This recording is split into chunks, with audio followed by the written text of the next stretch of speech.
Welcome back to part 2 of the blood pressure series. Today we'll be talking about the baroreceptors.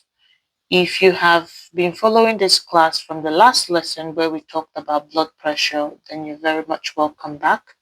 And if you have just come across my channel while looking to learn about baroreceptors, then you can check out the part 1 of this video where I talked about blood pressure and explained baroreceptors as one of the key ways the body regulates blood pressure.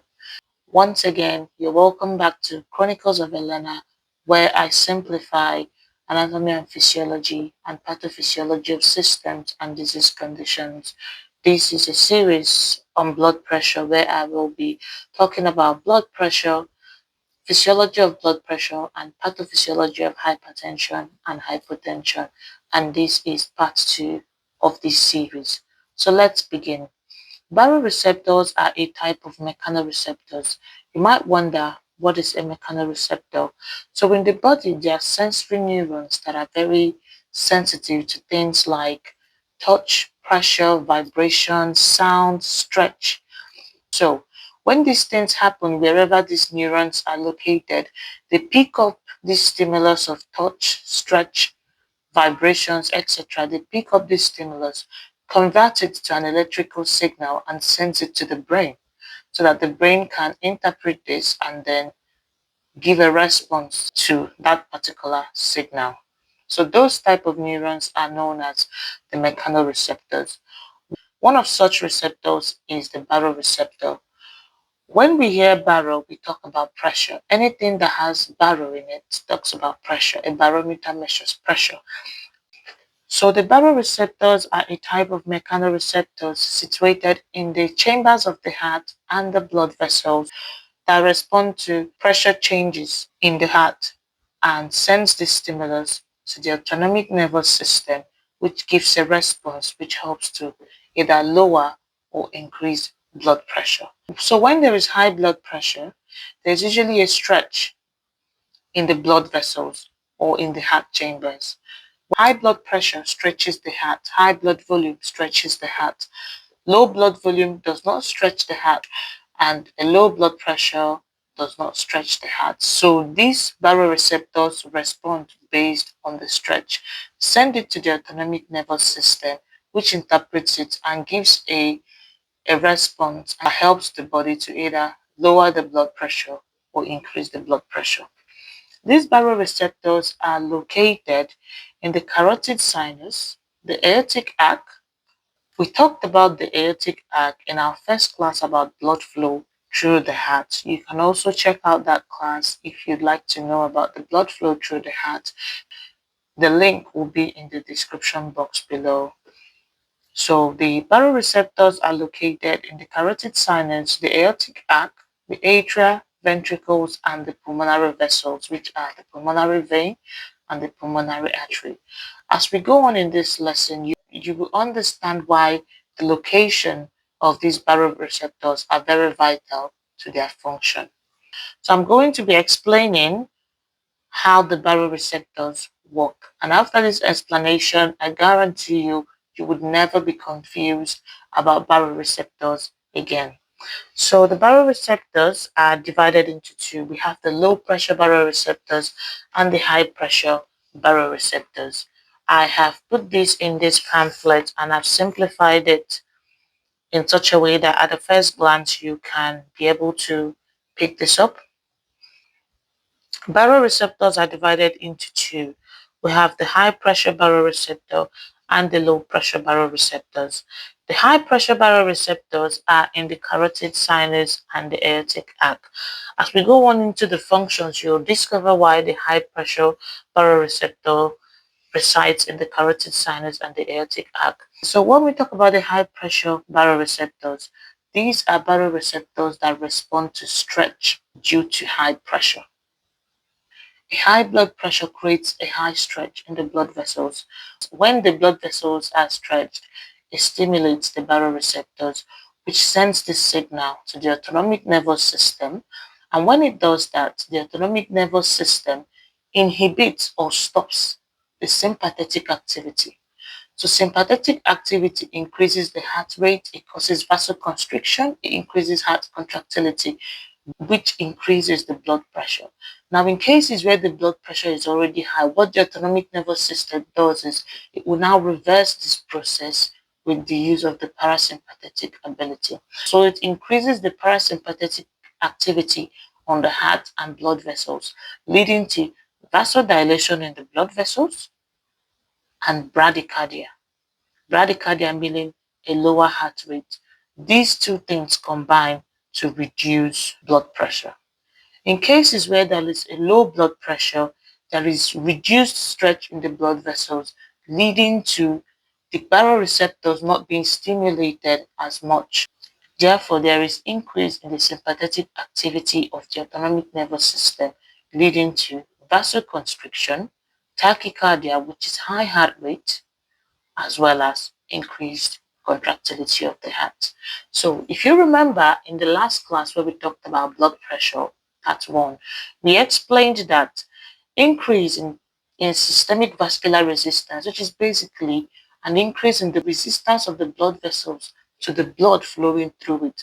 So when the blood vessels are contracted, the heart needs a significantly higher pressure to be able to pump blood through those blood vessels. So when there is the sympathetic ability causes these blood vessels to even constrict further, then the heart needs to generate more pressure to be able to perfuse the system, leading to an increase in blood pressure. Again, we also talked about how cardiac output also affects blood pressure because blood pressure is a direct product of cardiac output, which is how much blood is being pushed out and how much resistance the vessels give. So tachycardia or the heart beating faster means more blood is being pumped out. More blood being pumped out leads to an increased cardiac output, and an increased cardiac output would invariably lead to an increased blood pressure. So this is how the high pressure baroreceptors work. These high pressure baroreceptors, they are very short term. So if the blood pressure is consistently high over a couple of days, and the high baroreceptors, it's been acting to try and reduce this pressure, and it's seeing that, okay, this pressure is not reducing, it's been steady.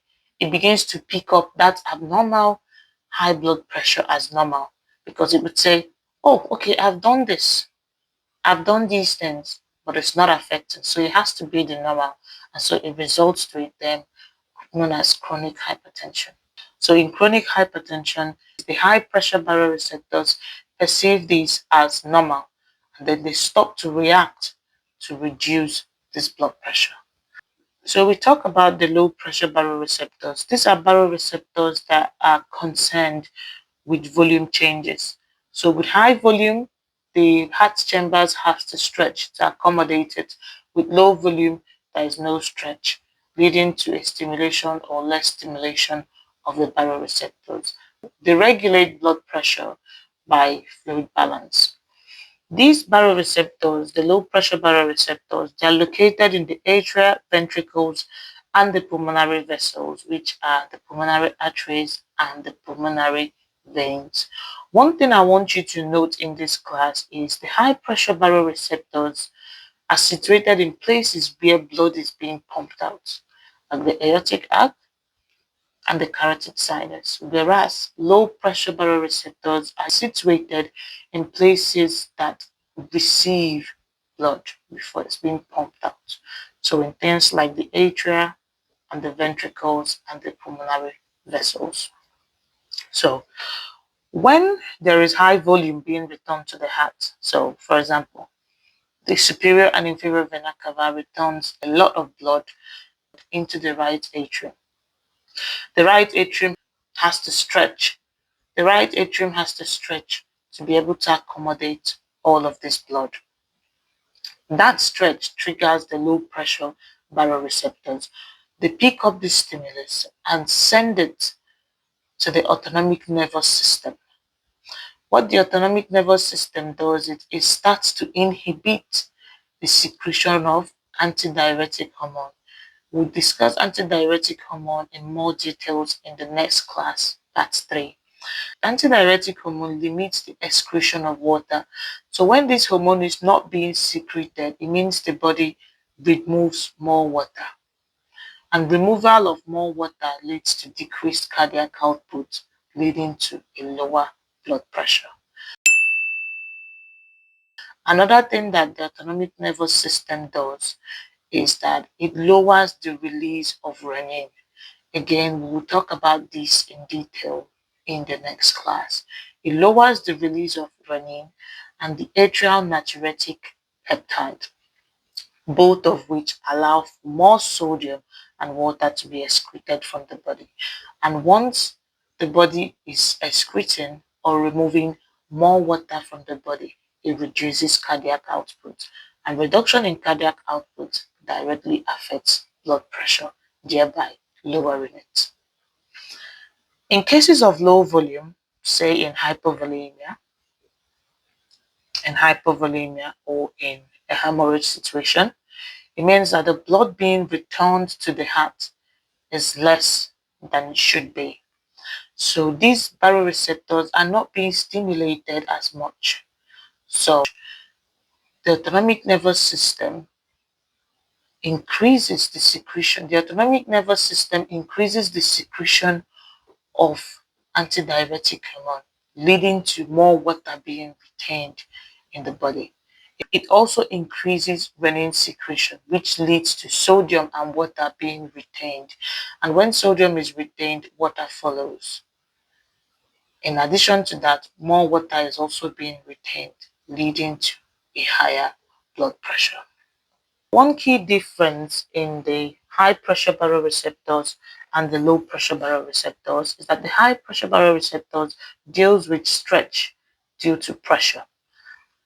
The low pressure baroreceptors deals with stretch due to volume. The low pressure baroreceptors helps to correct blood pressure with fluid balance, whereas the high pressure helps to correct with direct actions on the blood vessel and the heart itself, things like bradycardia and vasodilation. High pressure baroreceptors act in short term.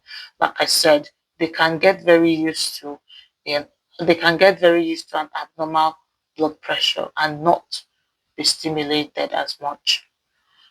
The low pressure baroreceptors are more long term. So once they kickstart their fluid balance activity, theirs take more time and they help to regulate blood pressure in the long term.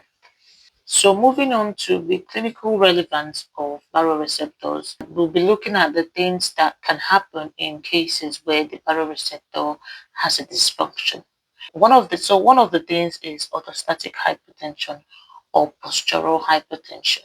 If you've ever seen a person fall from standing or get dizzy on standing or position change, and then once you check their blood pressure, you find out that their blood pressure is very low. That is what we call orthostatic hypertension. So it just refers to a low blood pressure on change of position. This can lead to dizziness and most likely falls. So what happens in orthostatic hypertension is that the high pressure baroreceptors fails to rapidly trigger vasoconstriction and increased heart rate to be able to regulate or maintain a normal blood pressure. So failure of this to do rapidly, it leads to the blood pressure being very low and can cause dizziness and fainting. And this usually happens in aging or prolonged immobility. So when people are getting older, the baroreceptors naturally, like other things in the body, are not as sensitive as they used to be. And so that can lead to orthostatic hypertension. So that is just some of the things that come with aging.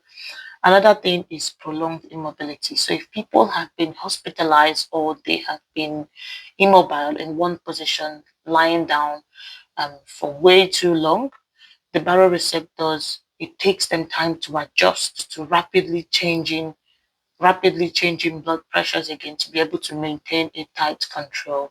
So that's what happens. And you can see in people who have been immobilized for so long, you would see them in the hospital, they start to adjust them to standing very slowly, or to sitting up. We start with sitting up, dangling of the legs, and finally to standing before we progress to walking under supervision. And this is one of the things that causes orthostatic hypotension. Another thing which I've explained earlier is chronic hypertension. So what happens in this is that sometimes the baroreceptors, the high pressure baroreceptors, it resets to see that abnormal high blood pressure as normal. If it has been correcting it and it's still happening, it begins to see it as normal and no longer reacts to it or gets stimulated by it. And that is one of the things why we say the high pressure baroreceptors are a very short term control or short term regulators of blood pressure. Another thing is heart failure. So in things like heart failure, the low pressure baroreceptors, which deals with fluid balance control, are having some dysfunction, and it can lead to pulling up of blood in the heart as well as less cardiac output. But in heart failure, it's not really the baroreceptors that are the problem. It is that the heart is not effectively pumping out blood, leading to a low cardiac output and directly affects blood pressure. Lastly, we have the afferent or efferent dysfunction.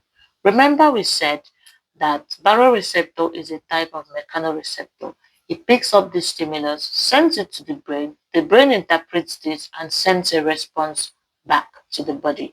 So if in any of this transmission, whether going, which is called the afferent, or returning back, a command from the brain, which is called efferent, if there is a transmission in any of these nerves, which transmits to and fro, then it means that the message is not passed across and we don't get the response that we need, or we don't transmit the stimulus that we need to transfer. So any condition that can cause nerve damage can also affect these afferent or efferent neurons. Some of those conditions are Lewy body dementia, Parkinson's, and diabetic neuropathy. So they can damage the nerve, and once there is interruption in transmission of this reflex, it can limit or not get the baroreceptors to actually function as effectively as they should. So this brings us to the end of the baroreceptor class. I hope that you've understood the essence of this class and what we've talked about in this class. If this class has helped you, please let me know in the comment section. Don't forget to like and subscribe so that when I post a new video, you would be notified. We'll be talking about antidiuretic hormone and the renin-angiotensin-aldosterone system in the next class and relating it to how it regulates blood pressure. So stay tuned. Thank you so much once again for joining us on Chronicles of Elena today. I hope you understand anatomy, physiology, and pathophysiology better. If you have any system you'd like me to clarify for you, just let me know in the comment section. The pamphlet that I have used in this class will be available on my WhatsApp channel, and you can go on to save this. It's totally free. You can go on to my WhatsApp channel and take a look so that when you want to remember this class, you can have a glance at this pamphlet and you'll be able to take the key things that you need.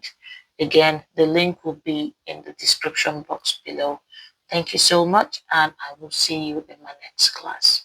Bye.